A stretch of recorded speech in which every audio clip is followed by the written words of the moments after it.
வணக்கத்துடன் bright VSK physics நம்ம இன்னைக்கு எதை பற்றி டிஸ்கஸ் பண்ண போகிறோம் அப்படின்னா today will go to discuss about the class 9th standard ஃபிசிக்ஸில் 4.1.3 எலக்ட்ரிக் ஃபீல்டு, அதாவது மின் புலம். எலக்ட்ரிக் ஃபீல்டுனா என்ன ஃபஸ்ட்டு அப்படின்னா, இந்த electric field due to the charge the space around the test charge in which its experience force that is called electric field. அதாவது ஒரு மின் புலத்தை சுற்றி, அதாவது ஒரு மின்னூட்டத்தை சுற்றி வெளியில் சோதனை மின்னூட்டத்தால் ஏற்படக்கூடிய அந்த விசை மின் புலம் அப்படின்ட்டு. புரியலையே சார் அப்படின்னு கேட்டிங்கன்னா, ஒரு மேக்னெட் இருக்குது. மேக்னெட் அப்படிங்கிறது ரெண்டு போல்ஸ், ரெண்டு முனைகள், நார்த் அண்ட் சவுத். அப்போ இதை சுற்றி என்ன இருக்கும்? ஒரு ஃபோர்ஸ் இருக்கும். இந்த ஃபோர்ஸை எப்படி கண்டுபிடிக்கிறது, ஐடென்டிஃபிகேஷன் பண்ணுறது? இன்னொரு magnet, another magnet nearby this magnet. அப்போ இன்னொரு மேக்னெட் இந்த மேக்னெட் அருகே கொண்டு வந்துட்டு நான் எப்படி இந்த ஃபோர்ஸை டெஸ்ட் பண்ண போகிறேன் அப்படின்னா, இது நார்த்து, இது சவுத். அப்போ என்ன ஆகும்? ஈர்க்கும். இது நார்த்து, இதுவும் நார்த்து. அப்போ என்ன ஆகும்? ரிப்பல்சிவ், ஒன்றை ஒன்று ஒட்டாது. இது நார்த்து, இது சவுத், ஒன்றை ஒன்று ஒட்டும். அப்போ நம்ம என்ன தெரியுது இதுலேருந்து? லைக் போல்ஸ் அப்படின்னா ரிப்பல்சிவ், அன்லைக் போல்ஸ் அப்படின்னா அட்ராக்டிவ். ஓரின துருவங்கள் ஒன்றை ஒன்று விரட்டும், வேறின துருவங்களாக இருந்தால் ஒன்றை ஒன்று ஈர்க்கும். அதே மாதிரி தான் இந்த இடத்துல சார்ஜ். நம்ம இதை பற்றி ஏற்கனவே நம்ம பார்த்துருக்கோம் லாஸ்ட் கிளாஸில். எலக்ட்ரிக் ஃபோர்ஸ் 2 டைப்ஸ் அப்படின்னு பார்த்துருக்கோம். லைக், அதாவது அட்ராக்டிவ் ஃபோர்ஸ், ரிப்பல்சிவ் ஃபோர்ஸ் அப்படின்னு பார்த்துருக்கோம். ரெண்டு ப்ளஸ்ஸாக இருந்தால் ரிப்பல்சிவ் ஃபோர்ஸ்னு பார்த்துருக்கோம், ப்ளஸ்ஸு மைனஸாக இருந்தால் அட்ராக்டிவ் ஃபோர்ஸ் அப்படின்னு பார்த்துருக்கோம். லைக் சார்ஜஸ் அப்படின்னா ரிப்பல்சிவ் ஃபோர்ஸ், அன்லைக் சார்ஜஸ் அப்படின்னா அட்ராக்டிவ் ஃபோர்ஸ் அப்படின்னு பார்த்துருக்கோம். அதை தான் நம்ம இந்த இடத்துல நம்ம இன்னைக்கு டிஸ்கஸ் பண்ண போகிறோம். இப்போ எலக்ட்ரிக் ஃபீல்டுனா என்ன சொன்னோம் அப்படின்னு கேட்டிங்கன்னா, ஒரு சார்ஜினுடைய ஸ்பேஸ் வெளியில் ஒரு டெஸ்ட் சார்ஜை வச்சு டெஸ்ட் பண்ணோம் அப்படின்னா அந்த இடத்துல ஒரு ஃபோர்ஸ் தெரியும். அந்த ஃபோர்ஸ் அப்படிங்கிறத, அந்த விசையை நம்ம கண்டுபிடிச்சிட்டோம் அப்படின்னா அதுதான் எலக்ட்ரிக் ஃபீல்டு.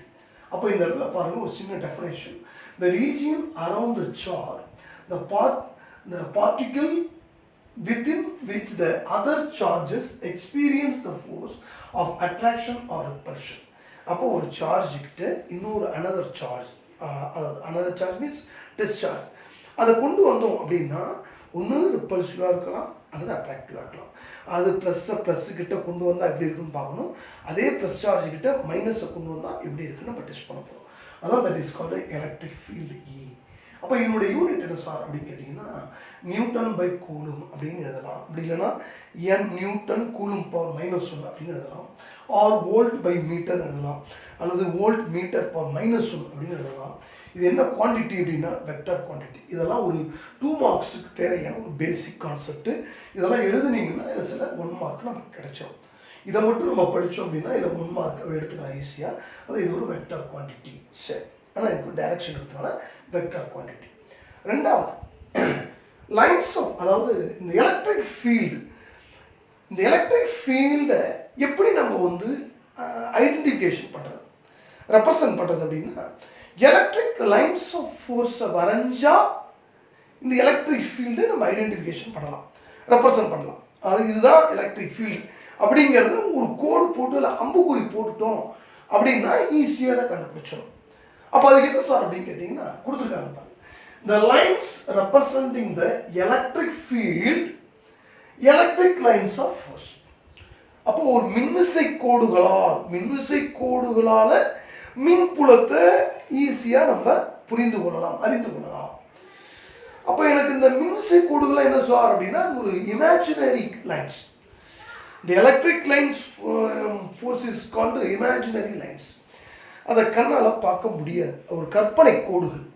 அப்போ இது எப்படி இருக்கும் சொன்னா, நேராக இருக்கும், ஸ்ட்ரைட் ஆர் கர்வ், வளைவான பாதையாக இருக்கும். Path along with the unit positive charge to move in the direction of electric field.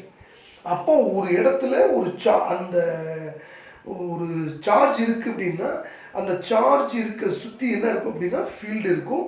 அந்த ஃபீல்டுக்குள்ளே ஒரு அனதர் சார்ஜை வச்சுட்டு அப்படின்னா அது எப்படி மூவ் ஆகுது அதாவது அட்ராக்டிவாக இருக்கா ரிப்பல்சிவாக இருக்கா எப்படி மூவ் ஆகுது, அதுதான் அந்த டைரக்ஷனை வச்சு தான் நம்ம இந்த இடத்துல ஐடென்டிஃபிகேஷன் பண்ணுறோம். மூணாவது விஷயம் the lines of force start from, இது எப்படி சார் எங்கே ஆரம்பிச்சு எங்கே முடியும் அப்படின்னா பாசிட்டிவ் சார்ஜ் டு நெகட்டிவ் சார்ஜாக முடியும், ப்ளஸில் ஆரம்பித்து மைனஸில் முடியும். இதெல்லாம் very important 1 mark.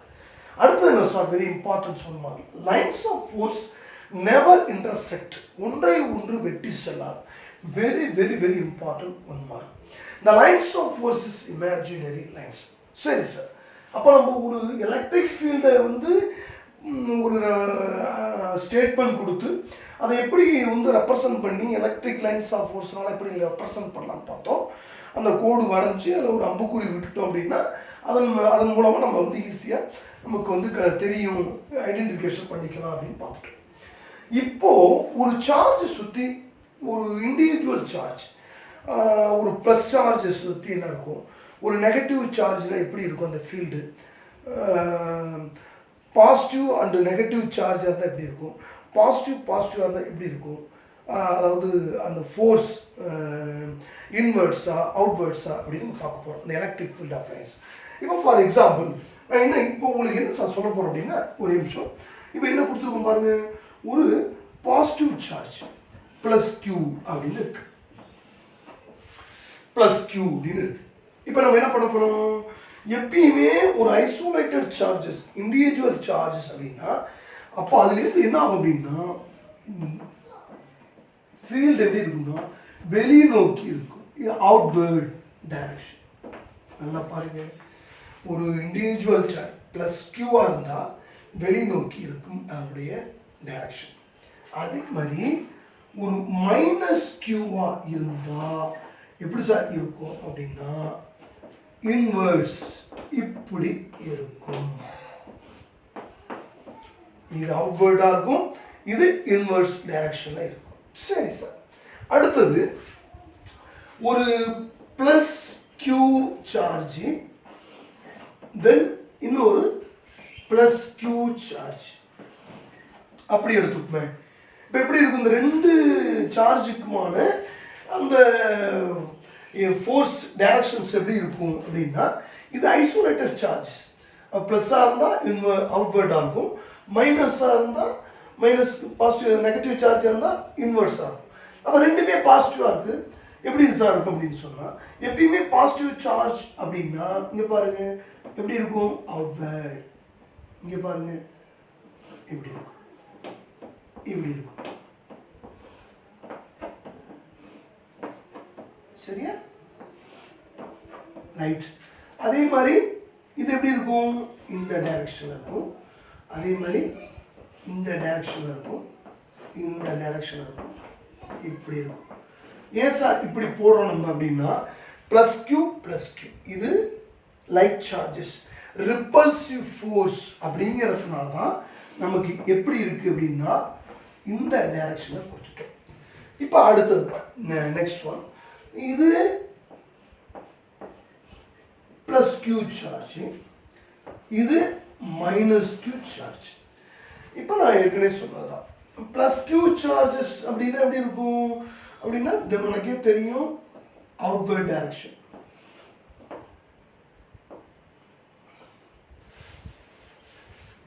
Outward direction இப்படி இருக்குன்னு தெரியும். அதே மாதிரி மைனஸ் கியூனா இன்வெர்ஸ் டைரக்ஷன் அப்படின்னு நமக்கு தெரியும்.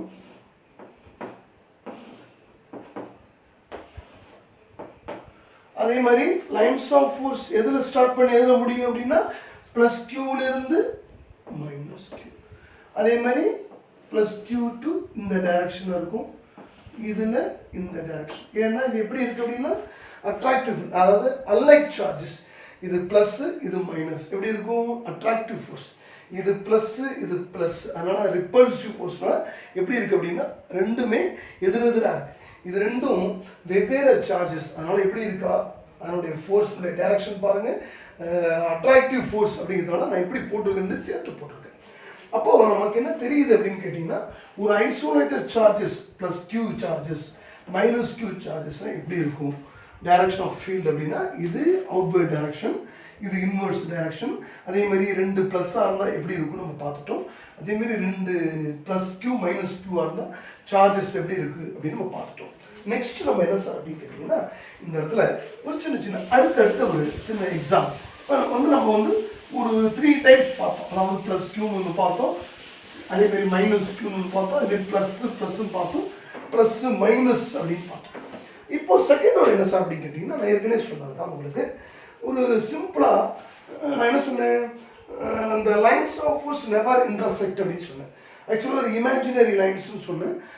இது இந்த எலக்ட்ரிக் ஃபீல்டை நம்ம எப்படி ஐடென்டிஃபிகேஷன் பண்ண முடியும் அப்படின்னு சொன்னால், எலக்ட்ரிக் லைன்ஸ் ஆஃப் ஃபோர்ஸ் வரைஞ்சாதான் எலக்ட்ரிக் ஃபீல்டை ஐடென்டிஃபிகேஷன் பண்ண முடியும். அப்போது ஆக்சுவலாக இது ஒரு ப்ளஸ் கியூ சார்ஜ், ஒரு சார்ஜ். அப்போ இதை சுற்றி என்ன இருக்கும், ஒரு ஸ்பேஸ் வெளியில். அந்த வெளிங்கிறதுல என்ன இருக்கும், ஃபீல்டு இருக்கும். அப்போ அந்த ஃபீல்டுக்குள்ளே நான் என்ன வைக்கிறேன், ஒரு ப்ளஸ் கியூ அப்படிங்கிற சார்ஜை நான் வைக்கிறேன். அப்படி வைக்கும்போது என்ன ஆகும், உனக்கு தெரியும் ஆக்சுவலாக. அப்போ இதனுடைய ஃபோர்ஸ் எப்படி இருக்கும், ப்ளஸ் கியூனாலே தெரியும் ஃபோர்ஸ் எப்படி இருக்கும், அவுட்வர்ட் டைரக்ஷன்ஸ் அப்படின்னு நமக்கு தெரியும். எலக்ட்ரிக் ஃபீல்டு எப்படி இருக்குன்னா அவுட்வர்ட் டைரக்ஷன்ஸ்னு தெரியும்.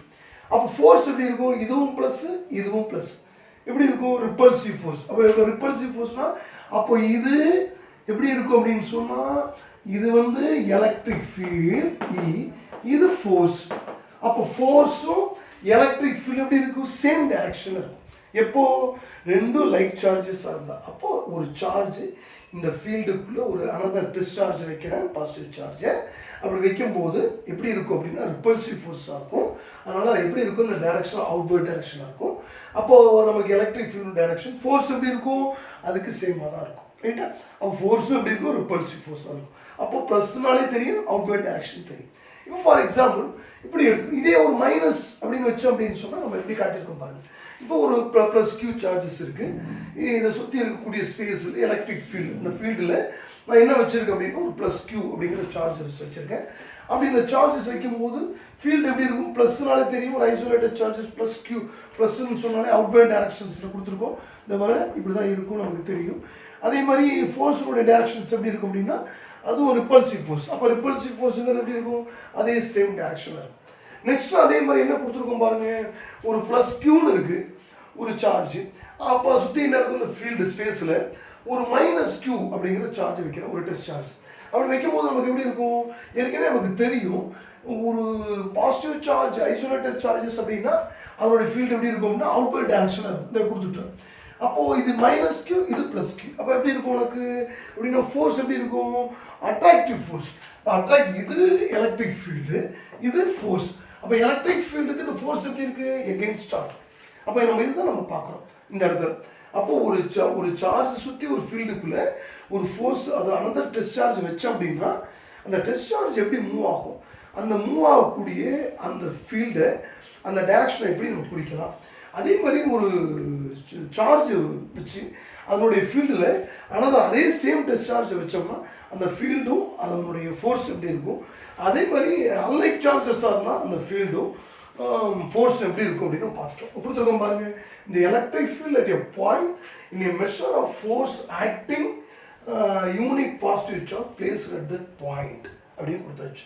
என்ன கேட்டிருக்கான், positive charges experience force the direction of electric field. ஒரு பாசிட்டிவ் சார்ஜஸ் வச்சு அப்படின்னா அந்த ஃபோர்ஸ் எப்படி இருக்கும் அப்படின்னா எலக்ட்ரிக் ஃபீல்டினுடைய திசையிலேயே இருக்கும்.